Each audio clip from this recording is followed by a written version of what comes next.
30 videos in 30 days, day, wait, what day? Day 12, that's 12. Today's question, it took me a minute to remember where I was. This question comes from Christopher via Instagram. He says, I completely get when you say you need to serve yourself first before you serve others, but then sometimes I read posts and it almost seems a bit selfish to only put yourself first. Am I reading that wrong? Would love to hear your advice. I love this one because as someone who is a giver by nature and someone who has spent a lot of time in his life giving in a really imbalanced way, this one is one that I sort of struggle with as well. I think one of the, there's all those sayings and all those platitudes, right? You put your own oxygen mask on first before you help the others. You can't pour from an empty cup. And as overused as those sayings are, they are true. What I know to be true is that everybody in your life, your family, your friends, your clients, your loved ones, your plants, your pets, your neighbors, anybody that you interact with and everybody that you interact with, including yourself, is best served by you showing up as the most healthy, balanced, and thriving version of yourself as you can. And I think that there's some interesting language that you used when you said, it seems a bit selfish to only put yourself first. And I think that that's key. I think that a lot of times we have this very binary idea that it's either me or you, or that I am helping myself in spite of your needs, or that if I take for myself that somehow there won't be enough for you, or that if I don't give to you that somehow I'm a horrible person. And I think that all of these approaches, while they may have sort of a root in this genuine desire to serve and to help and to make sure everyone gets a seat at the table, it is a little bit imbalanced. The way that I like to look at it is when I talk about personally, when I talk about putting myself first, what that means is putting yourself in the center of your experience, putting yourself in the center of your world so that you can find for yourself what truth feels like. As I will say once more, only you know what truth feels like, and what it feels like when you are in your alignment, what it feels like when you are coming from a balanced place, when you are moving from a point of center, right? A point of that being the fulcrum of your life, right? Because if we think about balance and we think about bringing equilibrium to things, there's got to be a center point. There's got to be a fulcrum. Otherwise, everything gets off center and off kilter. And that fulcrum and that center point must be you.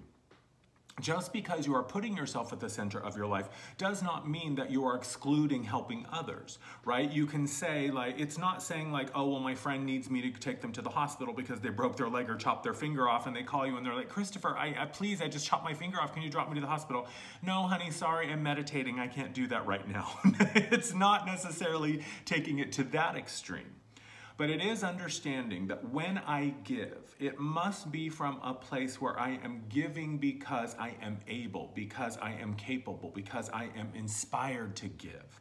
Not giving because I think, well, if I don't, that I'm a bad person. Or if I don't give, then I won't be rewarded. Or if I don't give, then this person won't like me or I won't be accepted.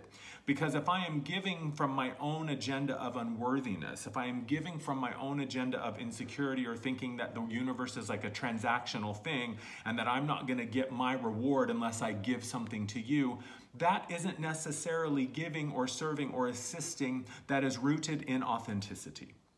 And so putting yourself first just means you take a moment, you take a breath, you find your center, you find your connection, you learn what it feels like when you are balanced. And when you are coming from a balanced, empowered place, all things are possible. When you are coming from the place of, man, I am inspired to help. I desire to help. I feel this urge and this calling that is moving me forward and saying, go do whatever you can to assist others in finding their greatness or assist others in easing their pain or easing their burden or finding comfort or whatever it is. So it's not about just because I am helping myself means I can't help you. It's about understanding that I come to center and I listen to myself and I know what it feels like when I am in my power. And when I am giving from a place of being empowered, that is when it really, really is the most effective. there's this thing that we often do. Those of us who have the desire to serve or have the desire to help, we're the ones that are more sensitive, we're in tune with other people's pain, we have a sense of empathy, and we're empathic in the sense that we can feel it out there, and it feels overwhelming sometimes, like, oh my God, I can't rescue all the animals at once, right? I can't give to all the charities at once. I can't give to all the food drives and coat drives and toy drives and whatever drives, because it will just bleed me dry. So putting yourself at the center, what that allows you is to create healthy boundaries around giving so that you're not setting yourself on fire to keep another warm. When we are giving from an imbalanced place, we can give and give and give, and we will never feel like we have done enough. But when we are at a place that says, okay, I've got this much to give, I've got this much extra money in my bank, I've got this much extra time in my calendar, I've got this much extra energy that I can expend towards someone else, and my needs are taken care of, so I can give with an open heart. I can give with ease and freedom, and it doesn't create a burden or more suffering for me. Because now we've got someone who is giving more than they can and is taking them out of their alignment, and that doesn't create or perpetuate a cycle that allows the reciprocal flow of give and take. So certainly it is not, I would say certainly it can be selfish to say, no, it's only about me, and I'm not going to give to anyone else because I only want to take for myself or do for myself. Yeah, that's selfish. But when I'm saying, no, I'm going to do for myself first so that I can make sure that what I'm giving is authentic and real and something that I can afford either energetically or financially or what have you. So certainly being aware of what our motives for giving and receiving are, and making sure that it's coming from a place that allows everyone to thrive rather than me cutting off part of myself to feed you. And what's that saying? You give a man a fish, you feed him for a day. You teach a man to fish and you feed him for a lifetime. So if I'm teaching you how to fish because I've been taught how to fish, I am paying it forward.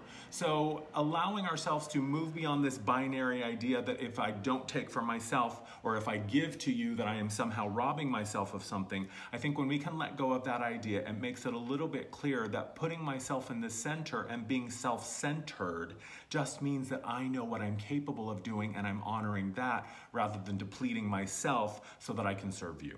Thank you for the question. I hope that this helps.